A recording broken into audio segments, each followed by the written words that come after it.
Life feels harder when you're constantly trying to fit into someone else's box. The universe isn't just out there, it's interacting with you. Claim your power by embracing the unknown. This is Tracy with Tracy Talks, and I'm here to ignite your curiosity. Don't just listen, embrace it. I've spent a good deal of time on my post-divorce life trying to find myself. I'm going to use the post-divorce as a milestone because there was a significant change in me and how I perceive myself. It was absolutely a turning point for me. It is interesting when I look back over my life and review it in cycles and development. I have been trying to, quote, work on aspects of myself that were perceived as areas that needed to be improved. Even when I reflect on my marriage, there was this constant discussion about my interests and how I would move from one thing to the other.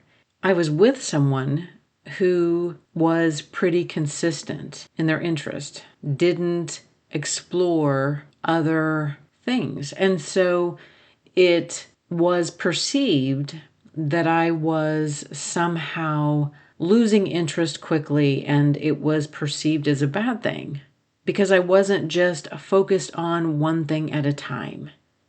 I didn't know myself at that point. I didn't really understand my design, my core operating system, and I allowed someone else's opinion of me to influence how I felt about myself. In this world where we are encouraged to pick one subject and really focus on that one thing and be really good at that one thing. And I'm not like that. I'm not designed like that, but I didn't know that at the time. It really impacted how I saw myself. I was trying to fit myself into this box of how I thought I was supposed to be. I'm not like that. Astrology was a tool that helped me to understand my personal design. I have a Gemini moon, and our moon is how we nurture ourselves and how we create environments that feel nurturing, that feel stimulating, that feel comforting. I didn't understand what that meant. I didn't even understand my moon sign while I was married. My moon being in Gemini, those nurturing qualities takes on the energy of the sign that it's in. Being in Gemini, Gemini is the sign of the twins. It is a very inquisitive sign. It likes diversity. It likes to do multiple things. It likes to understand a lot of different things. And it likes to have all of these tabs open at the same time. So think about your browser and being in your browser and how many of you just have 2 tabs open. Well, right now I probably have 20 to 30 tabs open. And that's a good way of understanding how one day I want to paint, one day I want to write, one day I want to go work in my flowers, one day I just don't want to do anything. And rarely am I fitting into a schedule. And I even struggle with this sometimes because I do feel like there are times where I just want a routine, and the next minute I'm like, ugh, I throw my hands up and no, I don't want a routine. That's not where I feel safe. I am having to release the constriction that I have established in my life. For so long, I tried to fit in this box. I tried to be this person who just focused on one thing because so much of my decision making was dependent upon other people's reactions. I have a Leo rising, and the Leo rising person is the performer who is looking for feedback, who is looking for reactions. And at times, I have to really become aware of why am I doing the things I'm doing and who am I doing the things for. My Gemini moon is going to be very diverse. My Gemini moon likes to explore, likes to learn new things, likes to try new things, may not finish everything.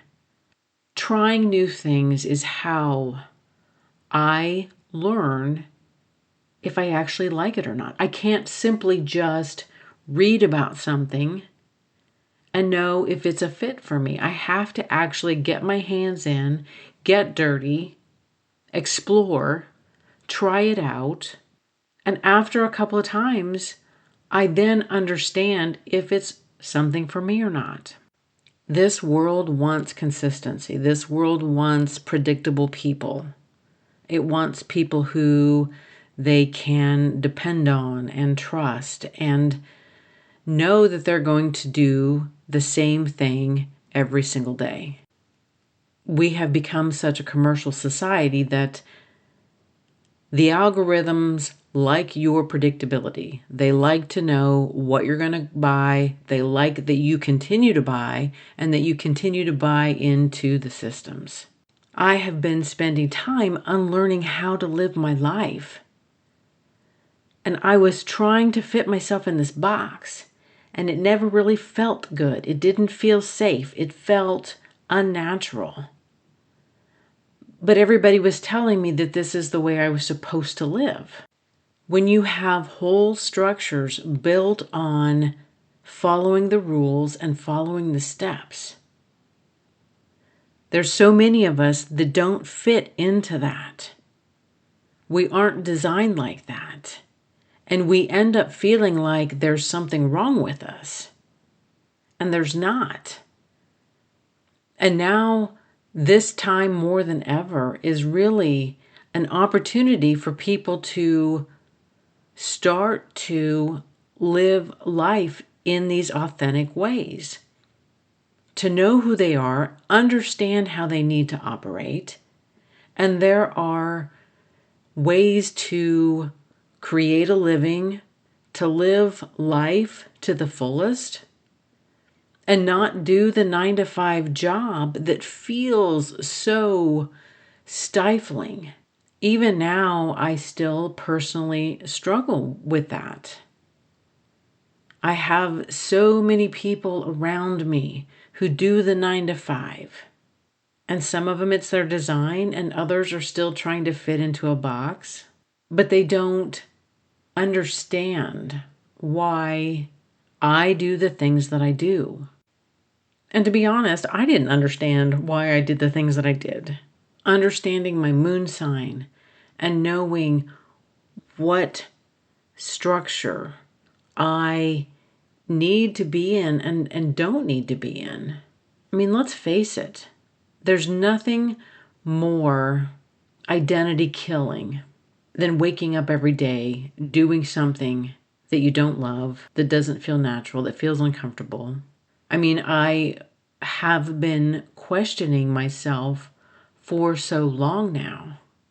I have been in this several-year process of releasing all of this frustration and tension. So much of it I had been carrying for so long because it's accumulated over many decades, and it is accumulated in oftentimes small amounts. And at this point, I'm constantly having to release it in small amounts because it's like part of the fabric of my body now. And I couldn't release it in an environment where I was being attacked or I'm being questioned or people are questioning why I do the things that I do. That for me, it has come down to I have had to be in a safe little cocoon for me to release all of this anxiety and tension around who I was supposed to be and who I should be. My healing could never have come in an environment where I wasn't allowed to just explore who I am. I mean, if somebody was living in my house and they were waking up every day and they were going, why are you doing that? Why do you act this way? Why are you not on a schedule? Why? I mean, if I constantly had somebody asking me those questions, I would never have been able to reach this point. I would never have been able to fully explore who I am.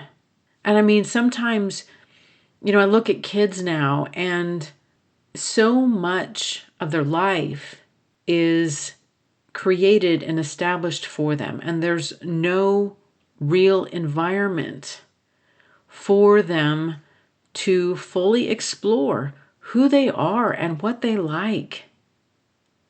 Because it doesn't just come out in one art session. It doesn't just come out in an afternoon. It takes time to figure out who we are. It takes space. It takes safety and feeling safe for some of those interests to actually surface up. I know I am a Gemini moon. I like diversity. I like change. I like exploring. I like to start projects and not always finish them. I need room and space to grow. I've stopped trying to fit myself into a box. And that's okay, because I am a Gemini moon.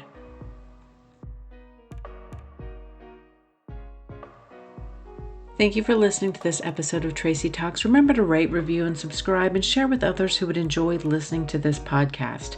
Friends can find Tracy Talks available on iTunes, Spotify, Substack, and YouTube. Hit me up on Instagram and Facebook at More Tracy Talks. And until next time, we meet again.